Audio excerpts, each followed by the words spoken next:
Hey people, how's it going? Welcome to another video. Welcome to another album review. It's been a while since we did one of these, and I feel like every time I do an album review video, that's always how I start them.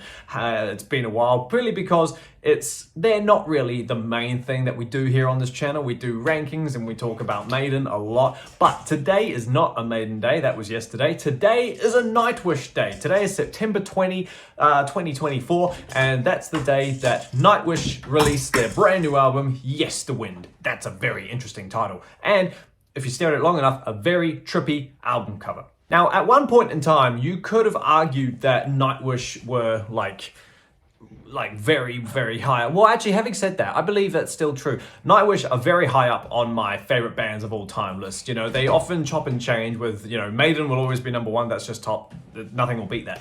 But then you get like, you know, Nightwish are up there, Ailstorm are up there, Dream Theater are up there, Rhapsody, you know, but they all, you know, chop and change about who's king right now. And so I've got a very soft spot for Nightwish. I love their symphonic stuff, the whole thing that they do, especially ever since they turned to like into proper film score metal stuff, you know, with the likes of, you know, everything after Century Child, I think it is, you know, Once and Dark Passion. That's just my boy. Dark Passion and Imaginarium. Imaginarium is one of my top 3 albums of all time, so that's just amazing. And Endless Forms is great. And then after that, in my opinion, it kind of went on a weird buzz with the whole human nature tribal thing. And this album kind of continues on that kind of vibe, just not as much. So yeah, we're going to get into Yesterwynde. Let me know down below what you think of the album. Are you a fan of it? Does it make you scratch your head? Are you excited to see this album live if they're going to go on tour? But yeah, we're just going to talk about it track by track, get some opinions thrown out there and see how we do it. Hey little man, he's all right, he's fine. But yeah, like I said, let me know down below what you think and we'll just get started. So for the build-up of this album, there's been, you know, there's been a lot of like documentary little 2-minute clips about recording the album and whatnot. And I won't lie to you, I've actually not watched any of them. That's just because, well, for example, they're 2-minute clips, so it's like, oh, I'm not really interested in what's going on. I'd rather just kind of like watch it all at once. But still, I haven't done anything now that the album's out. The album follows this very grandiose, typical Nightwish thing of the whole... I was actually just reading this before. It's probably best if I read it out loud. The title of the album, for example, Yesterwynde, is a word made up by band member Troy Donockley, which Jalapenian Thomas describes as the feeling of time, history, and memory being all connected to a past generation who have all had their lives and their ups and downs and they don't exist anymore except grains of sand and atoms scattered all over the universe. So that's real typical Nightwish stuff. This album is the final part in an unofficial trilogy, I think they said, from Endless Forms, Most Beautiful, starting with the whole Human Evolution thing, which is a fantastic album, by the way. And then you get Human Nature, was like this double album of like, well, it was a double album, but like half of the main album is to do with humans and what we do, and then the other half is to do with nature and dealing with the earth and stuff like that. So this one's all about that whole humanism, I think he said. Jalapenian describes the album as being about humanism, history, and the inspiration thereof, and the outlook of the album is positive and optimistic. So it's a massive, massive album in a way. It's 70 minutes long. Straight off the bat, it's much better than Human Nature. I'm still not, it sucks, but I'm still not the biggest fan of that album, which is a shame because I want to love everything they do, but I don't love Human Nature. It's not better, at least right now anyway, it's not better than Endless Forms, Most Beautiful, but then at the same time, I've been listening to that album for nearly 10 years. So it's going to be hard to like beat that. Same with Imaginarium. Nothing they do will ever beat Imaginarium for me. That's just the best album of all time. However, there are moments on this album that are awesome, and then there are also moments on this album that are typical tribey, like not complete Human Nature bongos as I call them, but you know what I mean. There's definitely ethnic inspiration, I suppose you could say. So yeah, track 1 is called Yesterwynde, the title track, and it's just as Nightwish would do, you know, it's just an album intro. It starts with a film roll thing, you know, the olden day film sound, and you know, that's fine. And then there's a little bit of music, and then it goes into An Ocean of Strange Land, which was released as a single. There are 3 singles off this album: An Ocean of Strange Lands, The Day of, and Perfume of the Timeless. They're all cool. but we'll talk about them as we get to them. But yeah, An Ocean of Strange Islands, I think right now at this point in time might be my favorite song. It's 9.5 minutes, so to release that as a single is kind of like a bold statement, really. But I mean, like, it makes up for it, do you know what I mean? Because like a typical epic Nightwish song, there are moods and there are movements and there's all sorts of different things. The orchestration throughout this whole album is beautiful and amazing, as is the metal side of the band. You know, they really gel together like a typical Nightwish album does. This song in particular has so many different parts and so many different moods. It's insane, which is cool. But there's one part in the middle that I really, really love. It sounds like the chorus where they go up in key, and it sounds like I can't think of what it sounds like, but it does sound very familiar. But you think that's like the chorus, this epic key change part, but it's not. Well, if it is, I don't know why, but they don't repeat it. So it's like, that's dumb. You've got this massive grandiose part in the middle and then nothing, well, not nothing at the end, but it doesn't come back. So that's a tiny bit annoying, but it's still, aside from that, a great song. The track 3, the Antikythera mechanism, if I've said that right, is probably, I think, off the top of my head, the heaviest song on the album. It's very jung, jung, jung, jung, jung, jung, you know, like this whole album is heavy-ish, you know, heavier. It's a lot heavier than Human Nature, but it's nowhere near as heavy as Endless Forms. But yeah, the Antikythera mechanism is definitely one of the heavier songs. It's damn catchy. It's really, really fun. And then up next, the next 2 songs are both the singles, The Day Of, ...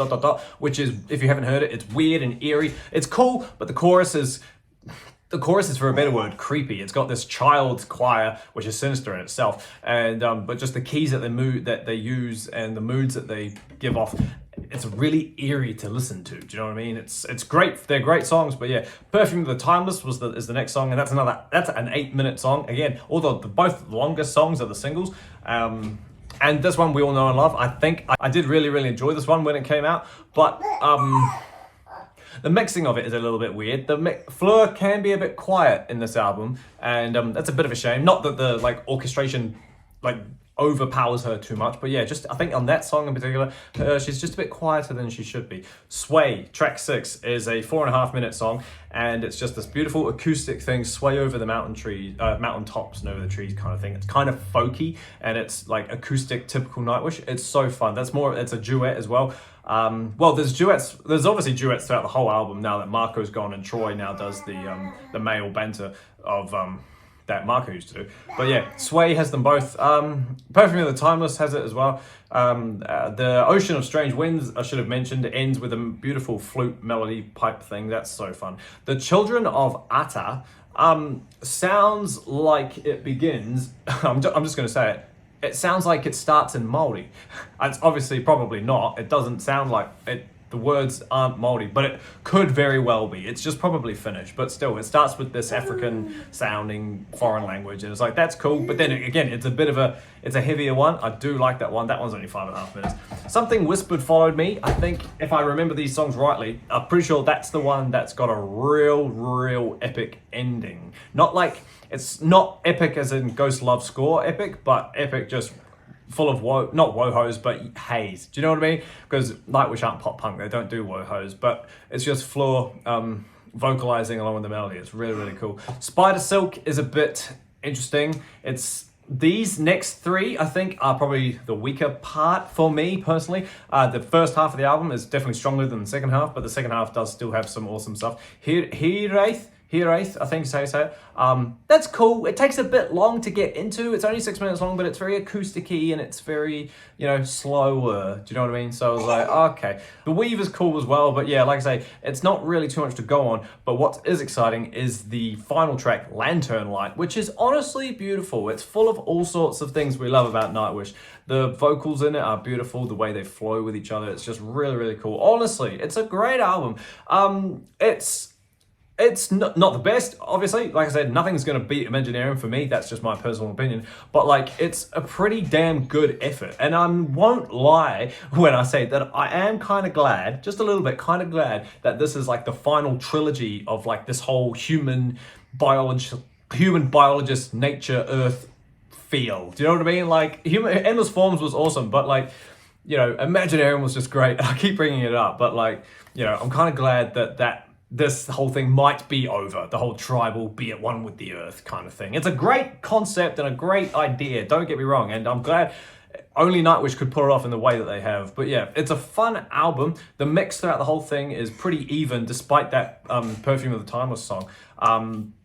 And just like, you know, there's not a lot of guitar work in it because Nightwish don't really focus so much on the guitar. It's more mood focused, and it's more like, you know, it's all about environment and ambient type stuff, you know. Impu's acoustic playing is really, really cool. But yeah, there's no like dramatic guitar solos, like nothing to make you go, whoa. So, but still, you know, the bass is cool in it. There's a, which song is it? Is it, I think it might be The Children of Atta. I'm not sure, but there's this real dun, dun, dun, dun, dun. You can feel it on the bass, or it might be here. I don't know. Somewhere in the middle half of the album, it's just real. You can hear the bass really going for it, and it's so good.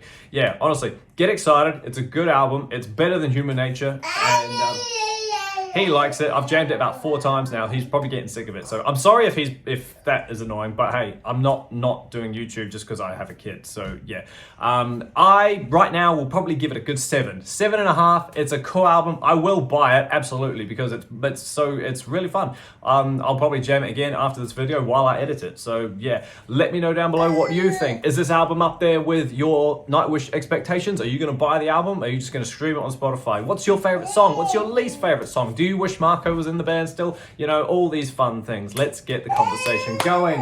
Hang in there, buddy. There's a big chunk of you who watch my videos who aren't actually subscribed. I wish I could screenshot, or I might be able to screenshot the thing of the stats of it. But please, if you enjoy heavy metal, and if you enjoy Iron Maiden for a better word, please come join the community. Come subscribe to the Rusty Darlington channel, and you will not regret it. We have so much fun with metal. It's, you know, there's rankings, there's reviews, there's reactions, there's discussions. It's honestly so much fun. You won't regret it. But yeah, enough self-plug.